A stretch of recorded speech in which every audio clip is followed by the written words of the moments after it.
Turun sedikit khotbahnya sebelum saya lanjutkan lagi kebangkitan. Saya ingat khotbah Markus pasal 5. Markus pasal bukan pasal 6. Hari apa kita khotbah itu malam? Markus pasal 6, Yesus memberi makan 5.000 orang. Dah bisa kita lihat, ini turun khotbahnya sedikit. Ya. Dan Yesus berjalan juga di atas air. Ya. Markus pasal 6. Karena kita akan melanjutkan Markus pasal 6. Hari lihat, saya baca ya, Markus pasal 6. Yesus memberi makan 5.000 orang. Kemudian rasul-rasul itu kembali berkumpul dengan Yesus dan memberitahukan kepadanya semua yang mereka kerjakan dan ajarkan. Lalu dia berkata kepada mereka, marilah kita ke tempat sunyi supaya kita sendirian dan beristirahatlah seketika, sebab memang begitu banyak orang yang datang dan yang pergi, sehingga makan pun mereka tidak sempat. Makanya Yesus melayaninya. Markus pasal 6 ayat 30 itu. Ya, ayat 32. Maka berangkatlah mereka untuk mengasingkan diri dengan perahu ke tempat yang sunyi. Perlu beristirahat mereka ya. Tetapi pada waktu mereka bertolak, banyak orang melihat mereka dan mengetahui tujuan mereka. Dengan mengambil jalan darat, segeralah datang orang dari semua kota ke tempat itu sehingga mendahului mereka. Ketika Yesus mendarat, ia melihat sejumlah besar orang banyak. Maka tergeraklah hatinya oleh belas kasihan kepada mereka, karena mereka seperti domba yang tidak mempunyai gembala. Lalu mulailah ia mengajarkan banyak hal kepada mereka. Pada hari sudah mulai malam, datanglah murid-muridnya kepadanya dan berkata, tempat ini sunyi dan hari sudah mulai malam. Suruhlah mereka pergi supaya mereka dapat membeli makanan di desa-desa dan di kampung-kampung di sekitar ini. Tetapi jawabnya, kamu harus memberi mereka makan. Kata mereka kepadanya, jadi haruskah kami membeli roti seharga 200 dinar untuk memberi mereka makan? Tetapi ia berkata kepada mereka, berapa banyak roti yang ada padamu? Cobalah periksa. Sesudah memeriksanya, mereka berkata, 5 roti dan 2 ikan. Lalu ia menyuruh orang-orang itu supaya semua duduk berkelompok-kelompok di antara rumput hijau. Maka duduklah mereka berkelompok-kelompok, ada yang 100, ada yang 50 orang. Dan setelah ia mengambil roti itu dan 2 ikan itu, ia menengadah ke langit dan mengucap berkat, lalu memecah-mecahkan roti itu dan memberikannya kepada murid-muridnya, supaya dibagi-bagikan kepada orang-orang itu. Begitu juga kedua ikan itu dibagi-bagikannya kepada semua mereka. Dan mereka semuanya makan sampai kenyang. Kemudian orang mengumpulkan potongan-potongan roti 12 paku penuh, selain daripada sisa-sisa ikan. Yang ikut makan roti itu ada 5.000 orang laki-laki. Apa kesan kita kalau kita hubungkan dengan kebangkitan tadi? Apa yang dibuat Yesus dalam cerita ini? Supaya kita bisa melihat apa yang dilayani Yesus dalam 5.000 orang ini. Iya, tubuh duniawinya. Iya. Kan dikatakan tadi dalam bagian itu, ayat 34. Maka Yesus mendarat, ia melihat sejumlah besar orang banyak. maka tergeraklah hatinya oleh belas kasihan kepada mereka, karena mereka seperti domba yang tidak mempunyai gembala. Lalu mulailah ia mengajar banyak hal kepada mereka. Jadi kalau dikasih Yesus di sini mereka makan, apa yang kita mengerti?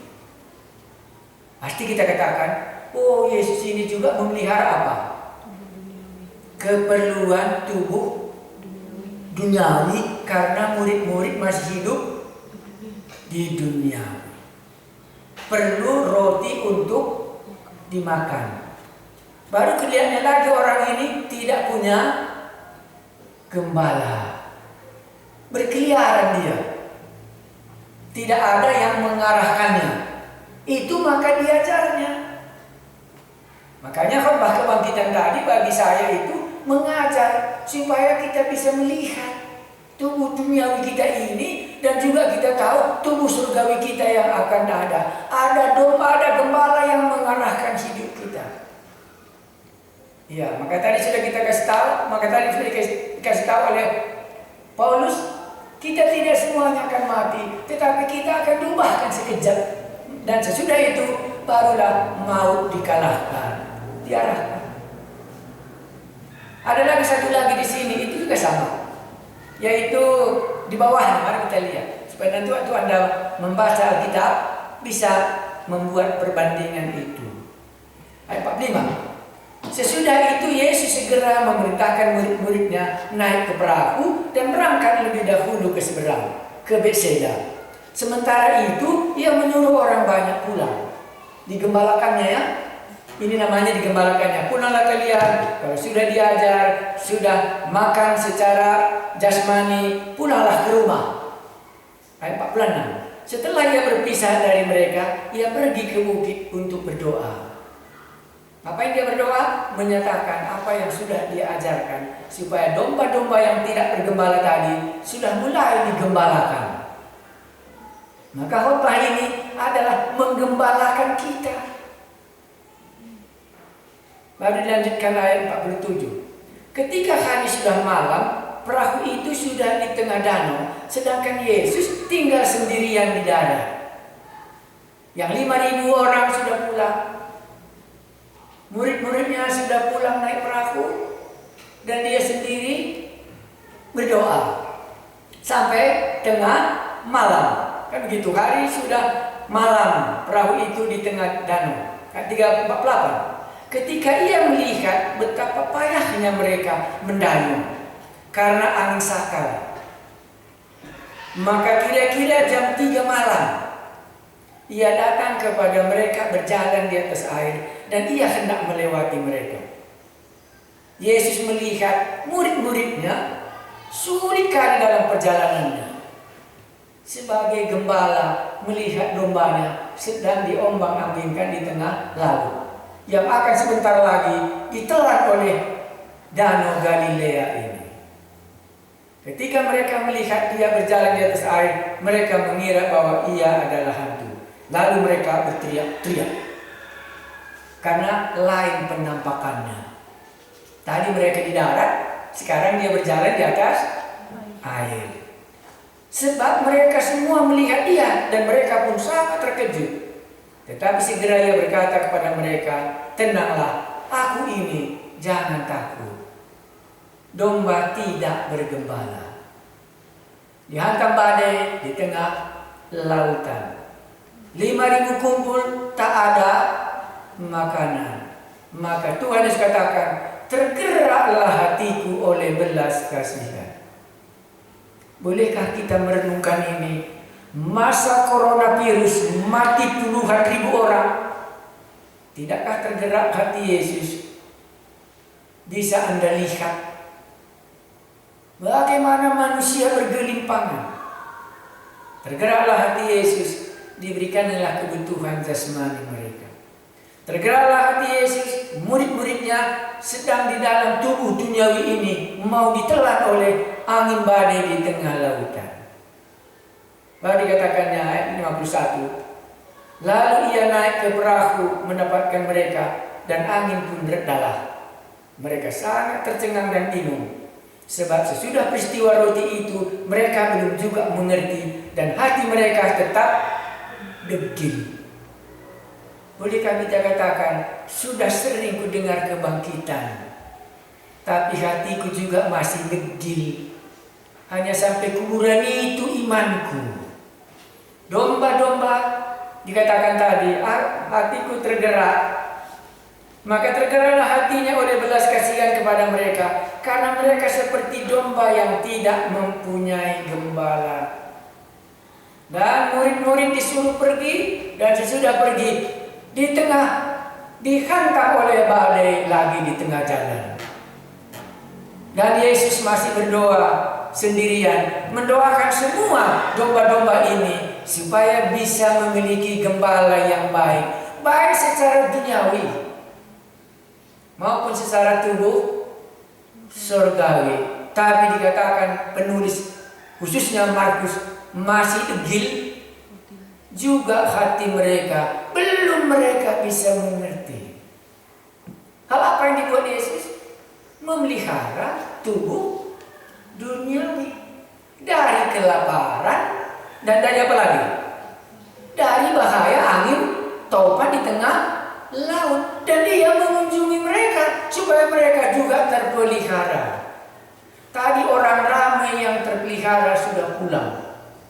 Sekarang murid-muridnya di dalam perjalanan dihantam oleh badai lagi. Inilah hidup di dunia. Inilah perjuangan tubuh duniawi ini. Lapar dan bahaya mengancam murid-murid. Tetapi Anda boleh katakan, tapi kulihat Pak, senang aku mendengar cerita ini. Yang lapar dia tahu, yang dihantam angin badai dia tahu. Dan semuanya ini dia berikan jalan keluar dan pertolongan supaya tubuh duniawi mereka jangan dimakan oleh angin topan dan tenggelam di laut itu. Tetapi dalam Alkitab masih dikatakan, masih degil juga hatinya. Tetapi di dalam kebangkitan Tuhan Yesus, dia tidak pakai degil. Betapa lambannya kamu mengerti, sudah lebih halus sedikit. Iya, begitu bodohnya kamu, katanya ya. Iya, kalau di sini degil, aku tidak tahu bagaimana menjelaskan degil, karena kurasa hatiku nggak degil kah? Mungkin yang pendengar yang degil hatinya kurasa. Aku nggak degil hatiku, makanya nggak tahu aku bagaimana menjelaskan hati yang degil. Maka mungkin istriku langsung bilang, kamu pun degilnya, jangan bilang kayak gitu, bisa juga, karena dia bisa mengenal aku juga degil hatiku. Apa kata ibu istilahnya tadi? Mereka tetap juga degil hati mereka itu, nggak bisa mereka menangkap. Itulah gelapnya hati kita di dalam dosa, kupikir. Sudah dikasih roti 5.000 kenyang, waktu datang Yesus, hantu ini pikirnya lagi, nggak pernah bisa diajar. Kenapa? Karena nggak pernah dilihatnya orang Afrika hitam. Jadi dunianya menjadi lain. Makanya kalau dibicarakan tadi khotbah kita tentang kebangkitan terus, entah terlalu sulit nanti teku, makanya aku bilang turunlah aku sedikit, kupikir biarlah aku khotbah tentang apa? Keperluan apa? Iya, keperluan duniawi ini. Karena ini yang kita harapkan tadi, supaya dari keperluan duniawi yang kita sudah ditolongnya, mungkinkah dari situ nanti kita bisa naik? Ya bisa semua. Kita katakan kami sedang dihantam oleh badai coronavirus. Perusahaan internasional baik domestik dan semuanya dirumahkan. Iya, apalagi makanan kami nanti. Itu semua, maka demonstrasi baik di New York City supaya kami dibebaskan, kembali kami bekerja. Iya. Datang lagi Sweden, kita tidak akan lockdown, kita akan bebaskan semua. Tapi pemikir juga katakan, bagaimana nanti ngerinya kalau semuanya kena coronavirus. Kami mau menikmati kebahagiaan hidup, naik kapal Rugby Princess dari Auckland menuju Australia. bersih semua, tidak ada sakit coronavirus satu pun katanya. Sampai di Victoria di Australia sudah kena virus, tidak aman lagi. Tadi berjalan aman, di tengah laut dihantam oleh angin badai. Tapi kesan gembala yang baik ini, tahu dia kita lapar. Itulah jawaban kita ya. Maka dikatakan, hei murid-murid, kasih mereka makan katanya. Kan tahu dia kita lapar. Iya, kurasa itu yang menjadi renungan kita. Gembala ini melihat domba-dombanya, tidak ada yang memeliharakannya. Nah, jadi kalau kita bertobat itu apa artinya Pak? Bertobat itu artinya menambah beban Tuhan Yesus kasih makan kepada orang yang bertobat. Kurasa begitu. Iya, bertobat itu artinya menambah kesusahan. Semakin padat nanti dibuatnya di surga. Iya, makanya di sini kita tadi baik kurasa gembala tidak bergembala. Orang tidak bergembala makan pun kurang. Orang yang tidak bergembala, dunia ini akan membinasakan dan akan menelan kita. Tapi dua-dua Yesus berikan jalan keluar, walaupun dengan kalimat apa? Ya, jadi di sini menarik sekali. Sebab sesudah peristiwa roti itu, mereka belum juga mengerti. Apalagi kebangkitan dipikir, makanya turunlah khotbah sedikit. Kamu bahkan terus kebangkitan mengenai roti pun nggak ngerti kami. Iya, sudah pun ditolong, masih juga kecil hati kami katanya. Suruh saja pun memakai masker payah katanya. Apalagi yang lain katanya. Nah, itulah maksud saya di sini. Marilah kita melihat. Inilah namanya khotbahnya sudah turun. Kemana khotbahnya turun, Pak? Iya, kebutuhan duniawi tadi dibicarakan. Makanya kurasa pengkhotbah pendengarku pasti lebih senang dia khotbah yang kedua ini daripada khotbah yang pertama. Iya, karena dia masih mau lebih lama hidup, kupikir. Iya, makanya kalau coronavirus katanya takut kali aku Pak katanya. Ada juga pendengar takut kali aku kalau mendengar itu katanya. Tapi enak juga kurasa kalau didoakan katanya. Supaya Tuhan Yesus menjaga dan tidak kena coronavirus itu. Enak juga, damai juga hatiku. Ada juga yang memeliharakan hidupku rupanya. Itulah Yesus menjadi gembala kita. Bolehkah kita tidak degil lagi? Bolehkah kita mengerti bahwa Allah gembala kita itu mengambil inisiatif? Mereka ini sudah lapar, katanya. Kan begitu ya? Hei murid-muridku, cobalah kasih makan orang ini, katanya. Karena tergerak hatiku melihat orang yang lapar ini dan mengikut aku, katanya. Seringkali kami cerita di tengah-tengah keluarga kami. Memang kurasa kalau kulihat imanku dan kamu lihat imanku, dan bisa kamu kenal aku dan bagaimana perjalanan imanku, kurasa Tuhan jagai hatiku. Bagaimana menjagainya? Tak pernah aku sanksi nggak ada makanan, bukan heran. Waktu aku mulai sedikit ragu, nanti apa makananmu? Katakanlah ini kan nggak ada lagi uang persembahan hari Minggu. Nanti apa uang makanmu? Itulah umpamanya kan banyak juga kami pendeta-pendeta ini kalau nggak akan kumpul lagi kan nggak ada lagi masuk burung-burung kupikir. Tapi setiap kali ku renungkan makan dan minumku, langsung suara Tuhan berbicara. Sejak kau percaya, lihat perjalananmu, tidakkah gembala itu memberi kau makan? Langsung jawabnya, iya. Kau ingatkah Elia? Semua umat Israel sudah meninggalkan nabi ini, tetapi bukankah burung gagak mengantarkan makanan Nabi Elia? Dan bagaimanakah hidupmu? Tidak pernahkah kau lihat burung gagak 2 kali mengantarkan makananmu? Sehingga Tuhan menjaga hatiku. Dan dari bahaya, ini kan tadi bahaya di laut. Kurenungkanlah, beberapa kali aku berjalan dalam bahaya yang kulihat tidak kapanpun aku kembali lagi di tengah laut. Tapi datang dia jam 3 malam, kan begini tadi ya. Waktu tengah malam badai yang hebat itu Gembala agung ini tahu murid-muridku akan bahaya secara jasmani, dan dia datang untuk menolongnya.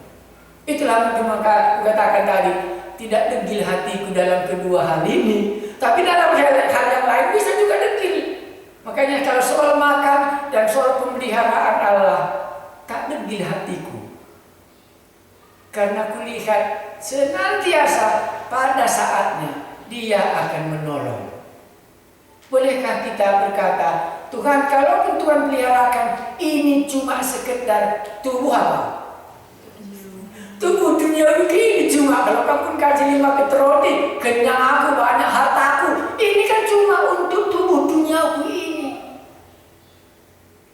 Kalaupun kamu jagai aku dari coronavirus ini, hanya mau menambah umurku hidup saja, itu. Kalau nggak, bagaimana pun nanti harusnya diubahkan, karena tubuh yang terbatas ini tidak bisa masuk ke dalam kerajaan surga. Mau atau tidak mau, harusnya kuakui, tubuh daging ini harusnya diubahkan supaya bisa masuk ke dalam kerajaan surga. Mana lebih baik? Dipelihara secara tubuh duniawi atau dipelihara secara tubuh surgawi? Iya, Bapak Joshua bilang dua-dua dia mau. Makanya dia kalau jumpa sama kami, dia harus pakai masker, karena karena supaya dua-dua dijagai. Dijagai tubuh duniawi dan juga dijagai secara tubuh surgawi. Supaya waktu tubuh yang hina ini tidak punya kekuatan lagi hidup di dunia, harus give up ya, harus kita katakan, sudahlah, sudah lemah tubuh duniawi ini, haruslah tubuh surgawi yang mengganti kami. Nah sekarang, bolehkah kita tidak degil lagi? Kalau begitu baiknya Tuhan itu, hai maut di manakah sengatmu, kata. Makanya benar Matius pasal 6 itu, carilah dahulu kerajaan Allah dan kebenarannya, maka yang lain pun akan ditambahkan. Tapi pemuda yang kaya itu, jualkanlah hartamu, ikut aku, dipilihnya tubuh duniawi. Akhirnya matilah dia. Maka ada cerita Lazarus orang sakit dan orang kaya. Mati dia, dibawa dia ke alam maut. Tinggal kenangan tubuh duniawinya. Oh, ada seninaku 5, katanya ya. Ada rumahku hebat, masih pesta-pesta mereka, katanya. Tetapi sekarang dia sudah menderita. Bolehkah kita tidak degil lagi? Kalau inilah yang dibuat oleh Yesus juru selamat kita. Kalau dia pernah turun ban supaya memperbaiki ban mobil itu, dan setelah itu dilanjutkannya perjalanannya supaya sampai tujuan, mati dia di kayu salib, sesudah itu selesai. Kalau sampai di situ saja ya nggak bisa kita ke surga. Makanya dia bangkit dari orang mati, dia bangkit lagi, dan dia naik lagi ke surga. Dan masih degil ke hati kita, tidak mempercayai bahwa dia memeliharakan kita 5 kete roti dan berbahaya dari dunia ini. Ini murid Yesus. Bisakah kamu tanya, kenapa Tuhan izinkan angin badai tadi menimpa murid-murid? Kau rasa bisa? Jawabnya cuma satu. Kalau aku tidak ada bersama dengan kamu, perutmu pun menjadi lapar, badai dunia ini pun akan menghantam kamu. Maka Tuhan Yesus katakan, aku melihat mereka tidak bergembala. Tergeraklah hatiku oleh belas kasihan. Inilah yang dibuat oleh Tuhan kita di dalam tubuh duniawi kita. Dan inilah dibuat oleh Tuhan Yesus dalam tubuh surgawi kita yang akan menjadi bagian kita. Di dunia ini kita dipeliharakannya, dan di surga kita akan memiliki tubuh kebangkitan itu. Hanya satu, kita turun sedikit. Janganlah lagi hati kita menjadi degil. Sudah berapa kali kita ditolong, tapi tak juga bisa berubah. Ya, Secara jasmani maksudnya, jadi kan secara daging mereka ini degil. Ya, secara tubuh surgawi kan belum sampai memang iman mereka. Maka saya akan turun khotbah ini, biarlah secara daging Anda bisa lihat, nggak degil lagi aku Tuhan. Walaupun aku belum sampai kepada tubuh surgawi imanku, tetapi dalam pemeliharaanmu di bumi ini, Engkaulah gembalaku. Itulah pertobatan. Tuhan tidak melupakan murid-murid di dalam danau. Tuhan tidak melupakan yang mendengarkan khotbahnya lapar. Dia kasih mereka makan, dan sesudah makan disuruhnya pulang. Dan Yesus sendiri pergi berdoa supaya hati kita bisa berubah. Apa yang dibuatnya bisa menangkap dalam keperluan jasmani kita. Dia memeliharakan hidup kita. Mari kita berdoa. Kalau kami melihat perbuatan Yesus Juru Selamat kami, itulah gembala kami yang memiliki belas kasihan, baik kepada murid-murid yang dilanda oleh angin topan yang membahayakan jasmaninya, maupun murid-murid yang mendengarkan khotbah lapar perut mereka. Tapi Engkaulah gembala kami, oleh tergerak belas kasihan-Mu, Engkau memberikan jalan keluar masing-masing. Tuhan kami Yesus, keperluan jasmani kami pun Engkau peliharakan. Buatlah kami masing-masing menerima firman-Mu ini, bahwa Engkaulah gembala kami, melihat kami tanpa bergembala, perlu diarahkan, supaya kami hidup di dalam damai sejahtera yang berasal daripada-Mu. Jauhkanlah Tuhan Yesus hati kami yang degil ini, tapi taruhlah dalam hati kami giat berdiri teguh bersama dengan Tuhan. Terimalah berkat Tuhan, kiranya damai sejahtera Allah Bapa kita, dan di dalam pengampunan Yesus dan pengertian di mana Roh Kudus akan mengajar kita, memberkati kita, mulai dari hari ini sampai Dia datang kedua kali, untuk mengubahkan tubuh kita ini menjadi tubuh surgawi. Amin. Kita nyanyikan sama-sama. Kepada Allah beri puji.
Kebaktian ta nggodung